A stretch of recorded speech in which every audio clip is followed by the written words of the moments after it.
नमस्कार। आज हम एक ऐसे शख्स की कहानी को समझने की कोशिश करेंगे जिसका नाम जुल्म और सियासत दोनों की दुनिया में गूंजता था, अतीक अहमद।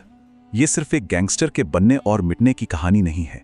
ये कहानी है हमारे लोकतंत्र के उन स्याह पन्नों की जहां कानून और सत्ता के बीच की लकीर अक्सर धुंधली पड़ जाती है। चलिए, इस कहानी की शुरुआत एक बहुत ही हैरान कर देने वाले फैक्ट से करते हैं। जगह है फूलपुर। एक ही लोकसभा सीट, लेकिन दो अलग अलग दौर और दो बिल्कुल अलग विजेता। 1962 में यहां से कौन जीता? जवाहरलाल नेहरू, भारत के पहले प्रधानमंत्री। मार्जिन था करीब 64,000 वोट। अब सीधे चलते हैं 42 साल आगे। 2004 में उसी सीट से जीता अतीक अहमद, एक कुख्यात गैंगस्टर, और मार्जिन लगभग 65,000 वोट। ये सिर्फ एक इत्तेफाक नहीं है ना? ये वो विडंबना है जो अतीक अहमद की पूरी कहानी को एक तरह से बयां करती है। तो सवाल यह है कि एक तांगा चलाने वाले का बेटा देश के पहले प्रधानमंत्री की सीट तक आखिर पहुंचा कैसे? इसका जवाब ढूंढने के लिए हमें थोड़ा पीछे जाना होगा, इलाहाबाद की उन गलियों में जहां अतीक का सफर शुरू हुआ था। 1962 में जन्मे अतीक का मन पढ़ाई लिखाई में तो कभी लगा ही नहीं। 1979 में 10वीं में फेल होने के बाद उसने स्कूल को हमेशा के लिए अलविदा कह दिया और कदम रखा जुर्म की दुनिया में।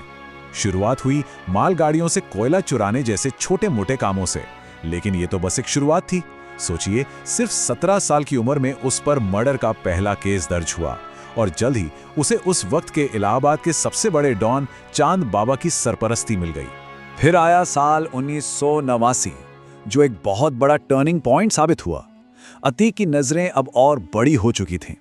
उसने राजनीति में उतरने का फैसला किया और इलाहाबाद पश्चिम सीट से निर्दलीय चुनाव लड़ने का ऐलान कर दिया।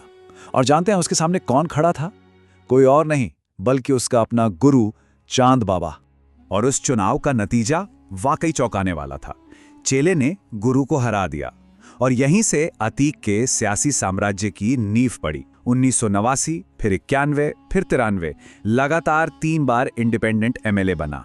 1996 में समाजवादी पार्टी के साथ जीता और 2002 में अपना दल के टिकट पर। मतलब कुल मिलाकर लगातार 5 बार विधायक। 13 साल तक इलाहाबाद पश्चिम की सीट पर उसका एक छत्र राज कायम रहा। और ये वो दौर था जब अतीक अहमद सिर्फ एक नाम नहीं था, बल्कि खुद में एक सत्ता था। एक ही वक्त में वो एक माननीय भी था और एक खूंखार क्राइम बॉस भी। उसके लिए कानून के कोई मायने नहीं रह गए थे। देखिए, उसकी ताकत और बेखौफी का सबसे भयानक चेहरा 2005 में देखा। हुआ ये कि उसके भाई अशरफ को एक बाय इलेक्शन में बीएसपी के उम्मीदवार राजू पाल ने हरा दिया। ये हार अतीक के लिए उसके ईगो पर सीधा हमला थी और अंजाम 25 जनवरी 2005 को राजू पाल को दिन दहाड़े सरेआम गोलियों से भून दिया गया। इसके बाद जो उपचुनाव हुआ उसमें अशरफ जीत गया। मतलब मैसेज बिल्कुल साफ था, अतीक के खिलाफ जाने की कोई हिम्मत ना करे। और ये कोई एक अकेली घटना नहीं थी। अतीक अहमद पर 100 से भी ज्यादा आपराधिक मामले दर्ज थे। अपहरण, फिरौती, हत्या जैसे संगीन इल्जाम। ये सिर्फ एक नंबर नहीं है, ये उसके आतंक के साम्राज्य का एक सबूत है। उसके खौफ का आलम आप इसी बात से समझ सकते हैं कि इलाहाबाद की अदालतों में जज उसके केस की सुनवाई करने से डरते थे, मना कर देते थे। जब इंसाफ करने वाले ही डरने लगे तो आप सोच सकते हैं कि उसका आतंक किस लेवल पर था। लेकिन कहते हैं ना, वक्त हमेशा एक सा नहीं रहता। जिस राजनीति ने अतीक को इतनी ताकत दी थी, वही राजनीति अब उसकी सबसे बड़ी कमजोरी बनने वाली थी। 2007 में उत्तर प्रदेश की सियासत ने एक बड़ी करवट ली। मुख्यमंत्री बनी मायावती, जो न सिर्फ अतीक की राजनीतिक दुश्मन थीं, बल्कि गेस्ट हाउस कांड के बाद से उनकी कट्टर विरोधी मानी जाती थीं। और सत्ता बदलते ही अतीक का साम्राज्य ताश के पत्तों की तरह ढहने लगा। समाजवादी पार्टी ने उससे दूरी बना ली, मायावती सरकार ने उसे मोस्ट वांटेड घोषित कर दिया, एक एक कर उसकी प्रॉपर्टीज पर एक्शन होने लगा और आखिर में 2008 में उसे सरेंडर करना ही पड़ा। जो शख्स सालों तक कानून से खेलता रहा, उसके लिए फैसले का दिन आखिरकार आ ही गया। 28 मार्च 2023। ये वो तारीख है जब पहली बार अतीक अहमद को किसी केस में सजा हुई। उमेश पाल के अपहरण के मामले में उसे उम्र कैद हुई। लेकिन ये सजा ये अंत नहीं था, बल्कि ये एक और भी खूनी और फिल्मी क्लाइमैक्स की शुरुआत थी। तो ये उमेश पाल थे कौन? उमेश पाल राजू पाल मर्डर केस के मुख्य गवाह थे। उन्हीं की गवाही थी जो अतीक को पहली बार सजा दिलवाने का कारण बनी। अपनी पहली सजा से बौखलाए अतीक ने जेल के अंदर से ही एक और खूनी साजिश रच डाली। 24 फरवरी 2023 को प्रयागराज में उमेश पाल की बेरहमी से हत्या कर दी गई और ये अतीक की आखिरी और शायद सबसे बड़ी गलती थी।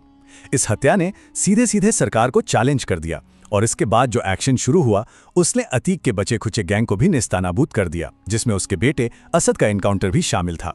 और फिर कहानी अपने सबसे सनसनीखेज मोड़ पर आ पहुंची।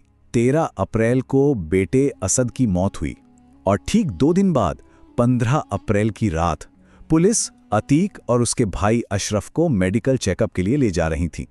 वे मीडिया से बात करने के लिए रुके और ठीक उसी पल कैमरों के सामने लाइव टीवी पर 3 हमलावरों ने गोलियों की बौछार कर दी और कुछ ही सेकंड्स में अतीक अहमद का चैप्टर हमेशा हमेशा के लिए बंद हो गया। लेकिन क्या कहानी यहां खत्म हो गई? शायद नहीं। बाद में पुलिस की चार्जशीट ने एक और भी सनसनीखेज दावा किया। आरोप यह था कि अतीक के तार पाकिस्तान की खुफिया एजेंसी ISI से जुड़े थे, जहां से उसे हथियार सप्लाई होते थे।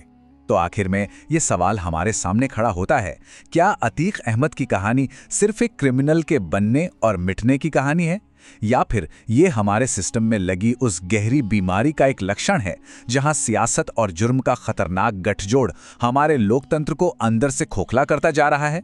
ये एक ऐसा सवाल है जिसका जवाब हम सबको मिलकर सोचना होगा।